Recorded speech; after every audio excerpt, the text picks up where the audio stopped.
Ma'am आता सध्या जे आहे इन्स्टिट्यूटमध्ये मी शिकवतेय शेअर मार्केटचं. हं. तिथे पण पेमेंट नाही मिळत आहे किंवा कमी त्यांचे पण काही प्रॉब्लेम आहे म्हणून ते. आणि दुसरे पण खूप सारा फ्रेंड सर्कल म्हणजे आहे इंटरेस्टेड माझ्याकडनं शेअर मार्केट शिकून घेण्यासाठी. पण हं. अगेन जेव्हा मी फीस सांगते, तेव्हा ते थोडेसे मागे-पुढे बघतायत. पण अगेन त्यांना नॉलेज भरपूर पाहिजे, पण फीस देत नाहीयेत. ठीक आहे मॅम, तुमचं कम्युनिकेशन स्किल खूप स्ट्रॉंग आहे. जेच मी आता स्वप्नाली मॅमला सांगितलं. तुम्ही माझ्याकडे कसे आलात? खूप सिंपल आहे. प्रॅक्टिकली आपण जाऊया. इमोशनली नाही, प्रॅक्टिकली नाही. जे हां. झालंय ते झालंय. स्टॉक मार्केटमध्ये विदाऊट नॉलेज तुम्ही गेलात. आता तुम्ही हो, लोकांना नॉलेज देताय आणि हो. तुम्हाला चांगलं नॉलेज आलंय, पण आता तुमच्याकडे पैसे नाहीये. ही येस. सगळ्यांचीच कंडिशन आहे. ठीक आहे?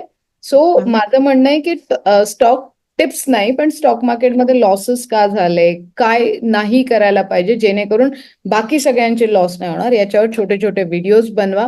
आधी स्वतःची आयडेंटिटी बनवा आणि मग या. मग लोक तुम्हाला पाहिजे ती फीस देतील. जोपर्यंत तुम्ही तो लॉस रिकवर नाही करणार, तोपर्यंत लोक हां. तुमच्यावर बिलीव्ह करणारच नाही, व्हेरी फ्रँकली स्पीकिंग. जर तुम्हाला येस. वाटतंय की आम्ही तुमच्यावर बिलीव्ह करावं, तर का करावं? आज मी माझ्या घरातली, म्हणजे तुम्ही तर भरपूर माझे पॉडकास्ट डेफिनेटली बघितले हो असतील. मॅम, बघितलंय हे मी. सगळ्यांचं लॉस रिकव्हर करून आज मी हो. सांगू शकते 100% की झिरो लॉस स्ट्रॅटेजीमुळे लॉस होत नाही.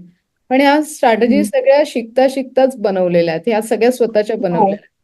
मॅम स्वतः आता मी जिथे उभे राहते आणि एनालिसिस करते ना, मार्केट बरोबर तिथेच थांबणार, तिथूनच अप जाणार.